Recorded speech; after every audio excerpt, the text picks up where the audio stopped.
Perkenalkan, saya dengan Cakra dari Bank Danamon, bagian KPR. Jadi tadi udah dengar semua ya, Bapak Ibu. Waduh, hadiahnya banyak banget. Saya juga kepengen. Jadi gini, dari Danamon akan bantu di KPR-nya Bapak Ibu untuk mendapatkan rumah ya. Jadi kita nggak ribet-ribet prosesnya.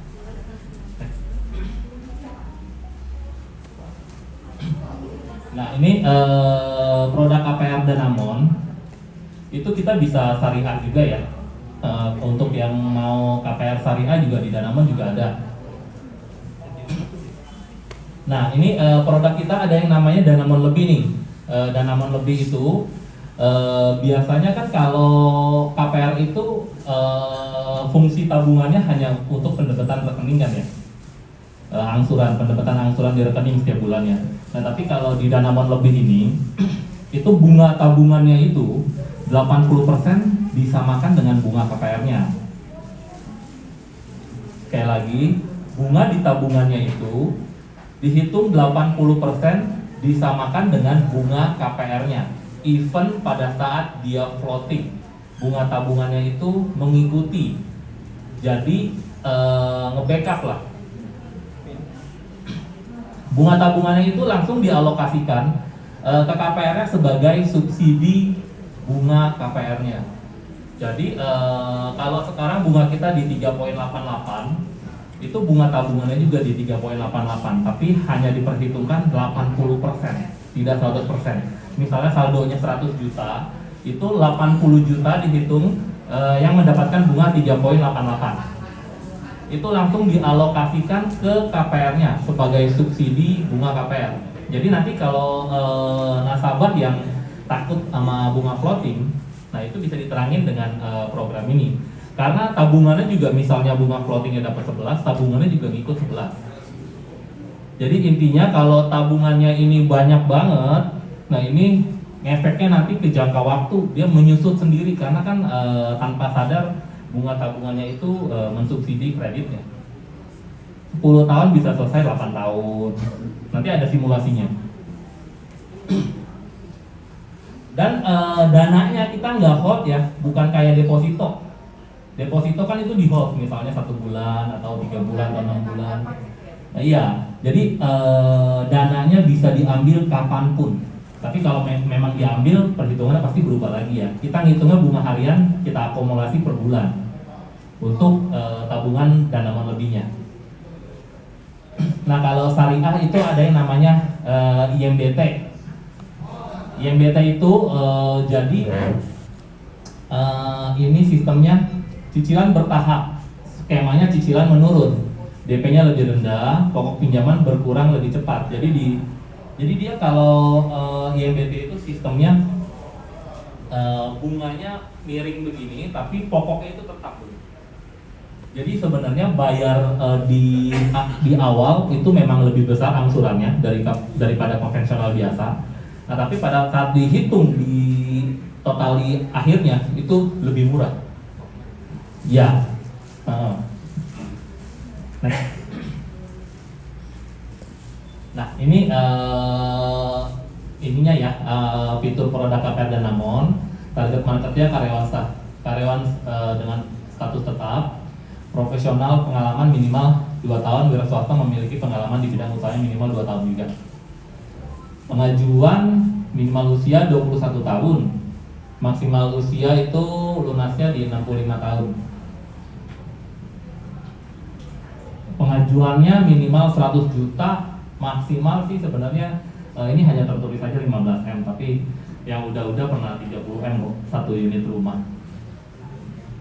Maksimal jangka waktu kreditnya bisa 25 tahun, apartemen 15, kafling 7 tahun. Penghasilannya dimulai dari 5 juta atau 65 juta per tahun.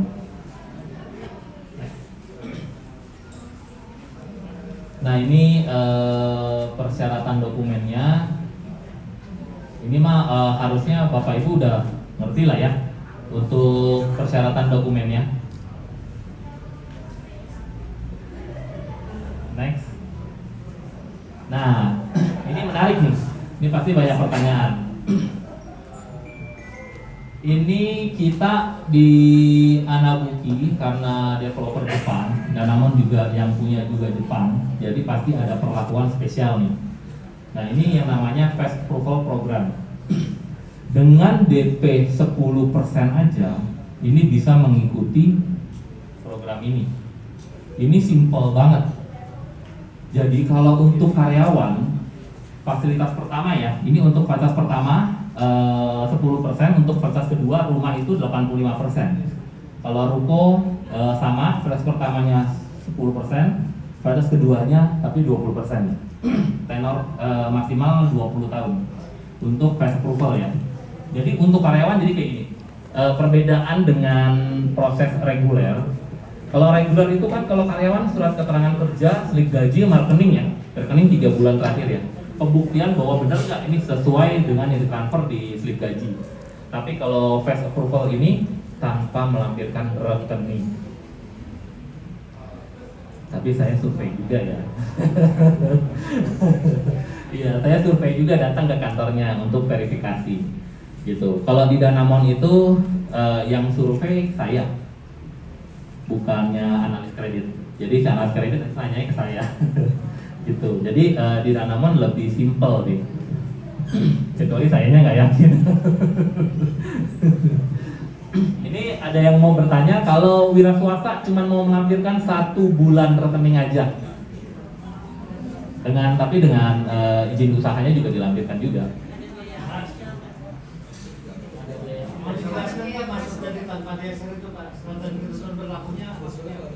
Oke. Tanpa DSR itu, jadi misalnya saya mau ngajuin KPR nih Pak, saya mau ngajuin KPR.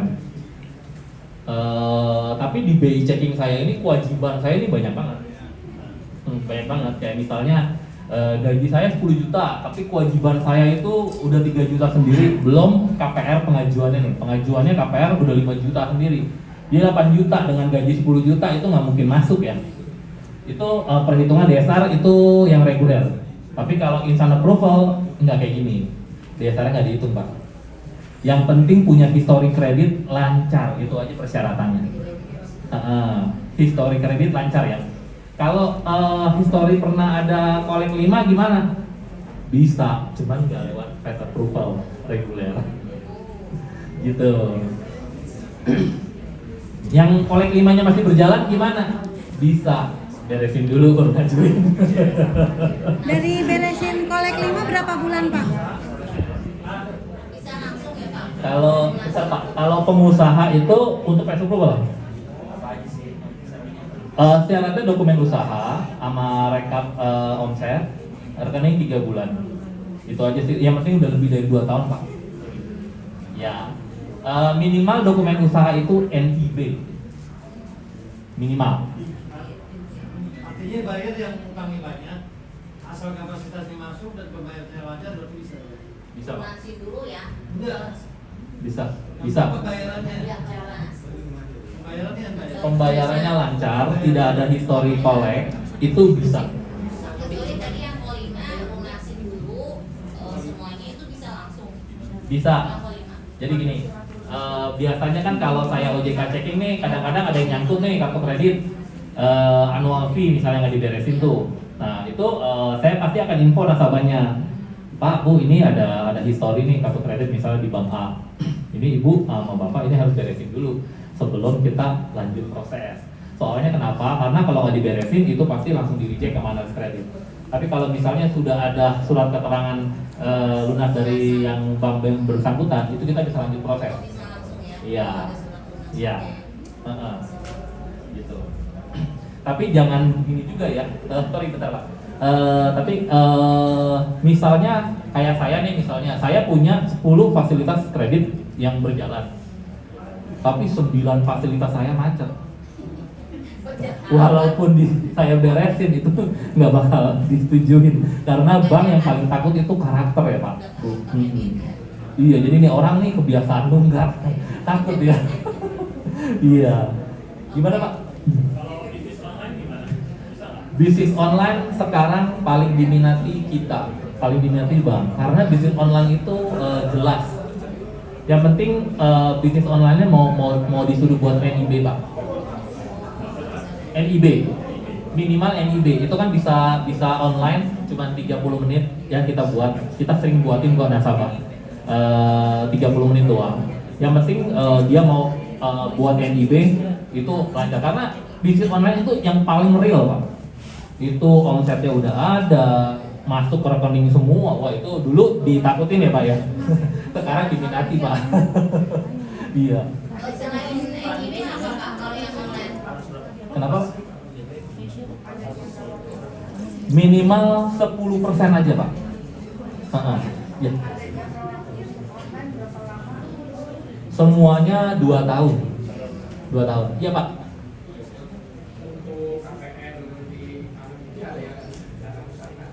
Ada dong Pak. Ada beberapa memang kan yang mau syariah kita ada.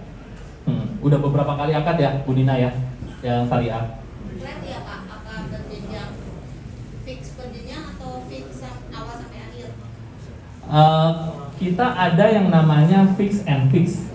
Cuman nggak tahu nih kalau fix and fix itu bisa dipakai buat syariah atau enggak. Nanti saya tanyain ya.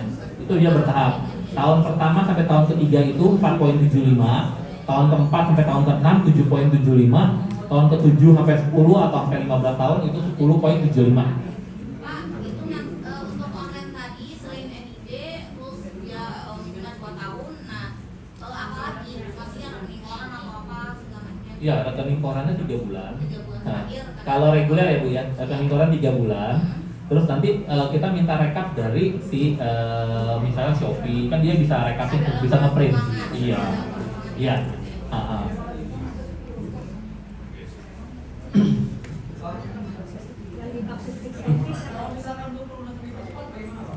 Untuk pelunasan dipercepat. Untuk pelunasan dipercepat. Jadi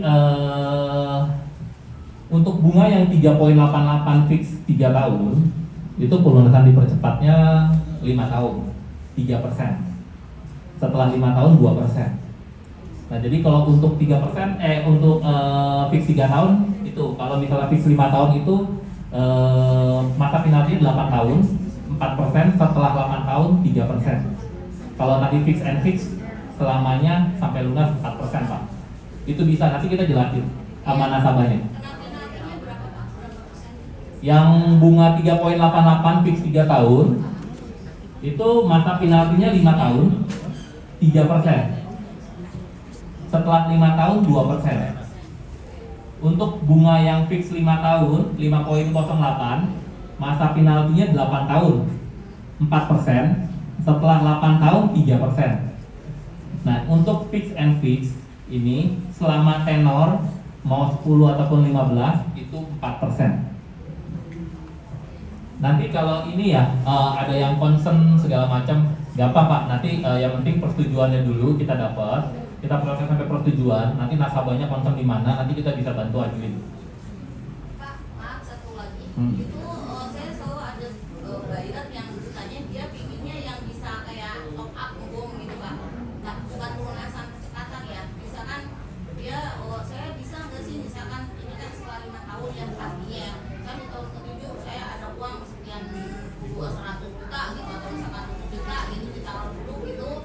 Apakah itu bisa di dalamnya ada terus mengurangi ini enggak? Tadi Itu namanya pelunasan sebagian. Nah pelunasan sebagian di dalamnya juga bisa. Bisa ya? Kenanya tadi Pak, itu yang masa penaltinya tadi yang 3 tahun itu 5 tahun itu bisa. Jadi langsung ngurangin pokok utangnya. Gitu, bukan kayak mobil ya. Kalau mobil kan cicilan 3 tahun itu bunganya udah dihitung sampai 3 tahun. Nah, kadang kalau rumah itu bunganya kan efektif. Jadi efektif maksudnya dia mau melunasan hari ini dilihat outstandingnya itu tinggal berapa. Nah, dia 100 juta itu langsung dikurangin outstandingnya 100 juta baru dikalkulat ulang. Gitu. Penalti juga kenapa? Sama sesuai dengan masa penalti tadi Pak.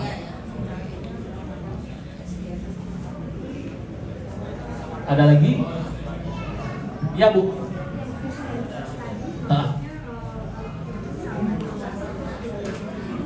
Iya. 4,75 tahun pertama sampai tahun ketiga Bu. tahun ketiga, terus lanjut tahun keempat sampai tahun keenamnya 7,75. Terus lanjut lagi tahun ke-7 sampai 10 atau 15 tahun itu 10,75, Bu. Floating benar. Floatingnya kurang lebih 11-12% saat ini. 11-12%. 11 kurang lebih 11 sampai 12% untuk bunga floating. Tapi itu nanti bunga floating itu bisa ditawar ya, Bu ya. Yang penting info nasabahnya, yang penting dijaga kredibilitasnya aja, kolektibilitasnya itu dijaga. Soalnya bank itu nasabah itu ada rapot dari bank. Jadi kalau misalnya pada saat dia mengajukan penurunan suku bunga floating itu dilihat histori pembayarannya lancar atau enggak. Itu yang menjadi patokan nanti diturunin berapa gitu. Saya nasabah itu udah banyak yang minta penurunan bunga floating. Itu pernah dikasih 9% fix 1 tahun lagi. Gitu bunga floatingnya kalau pembayarannya bagus gitu. Yang penting sih nasabah punya hak untuk mengajukan penurunan suku bunga floating. Nanti kita ajarin kok. Berarti pengajuannya setelah berjalan ya? Setelah mau jatuh tempo masa fix. Oke. Biasanya itu kena bunga floating 1 kali tinggi dulu. Kan soalnya kan proses pengajuannya dulu, Bu. 1 kali kena misalnya kena 11%. Nah pada saat dia pengajuan berubah misalnya 9%, itu di cicilan yang bulan keduanya yang setelah masuk bunga floating. Oke. Gitu. Mengenai bunga masih ada yang mau bertanya? Ini fix and fix itu 7 sampai 15 berarti tenornya cuman maksimal 15 apa sebenarnya Ya. setelah 15 baru floating? Enggak.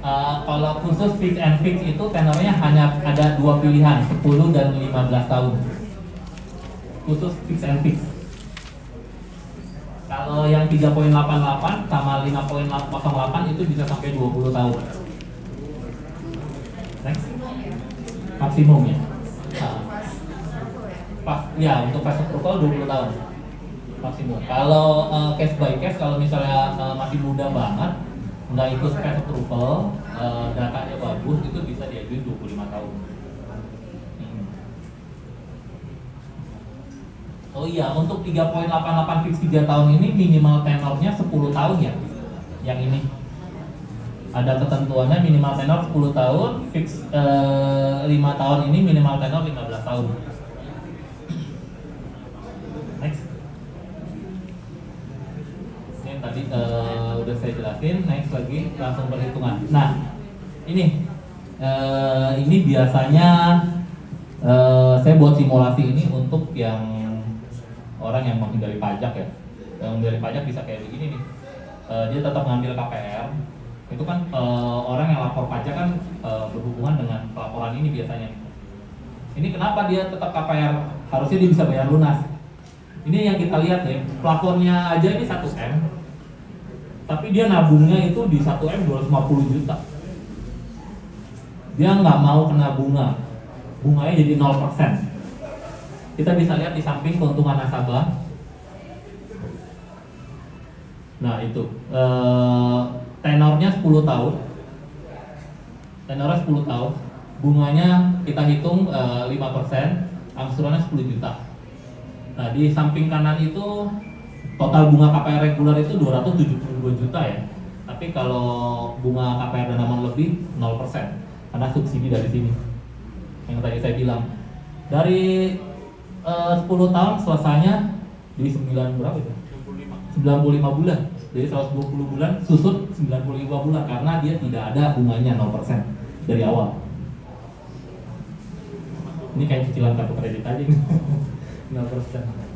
Tapi ada beberapa nasabah saya maunya dibuat seperti ini dari awal. Karena dia dibuat pelaporan pajak dulu. Bisa ya dari awal ya? Dari awal bisa. Cuman kan kadang-kadang kalau kita nerangin langsung naruh duit segitu kan bisa juga ini bisa dicicil ya nabungnya ya. Jadi kayak gini. Ini KPR lebih ini ada yang sanggup taruh uang langsung banyak kan? Ada yang enggak. Jadi kalau yang enggak saya ngajarinnya setiap bulan itu selain angsuran dia nabung 1 juta atau 500.000 gitu bisa juga. Gitu. Jadi kan itu yang kolom kuning itu, nah itu bisa diisi tuh 500.000 atau 1 juta itu selama masa fix kan lumayan tuh. Misalnya fixnya diambil 5 tahun, 60 bulan aja udah berapa? Kalau misalnya dia 1 juta, 60 juta uangnya. Itu lumayan. Tenornya bisa nyusut walaupun cuma 6 bulan, lumayan banget. Makanya kalau di produk ini KPR dan namun lebih, dananya semakin banyak, ini nggak ada yang lawan. Betul, Bu. Jadi dana namanya dapat 2 itu ya.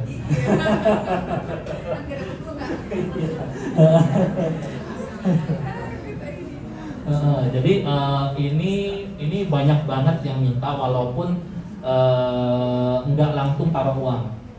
Nggak ditaruh uang juga sama jadinya kayak KPR reguler. Ini kan perbandingan doang. Perbandingan ini KPR reguler, yang ini KPR lebih. Kalau misalnya nggak ada dananya, ya jadinya kayak begini. Nggak ada benefitnya. Gitu. Ini untuk KPR dan namun lebih. Ini detailnya ya, detailnya. Sebenarnya kalau misalnya nggak 0%, di situ bisa dilihat porsi bunganya. Yang kita mainkan itu porsi bunga, cicilannya tetap ya 10 juta, misalnya cicilannya 10 juta, 10,6. Di KPR lebih juga cicilannya 10,6. Cuman komposisi di dalamnya itu yang berubah. Iya, itu ngurangin Oke, pokoknya next. langsung.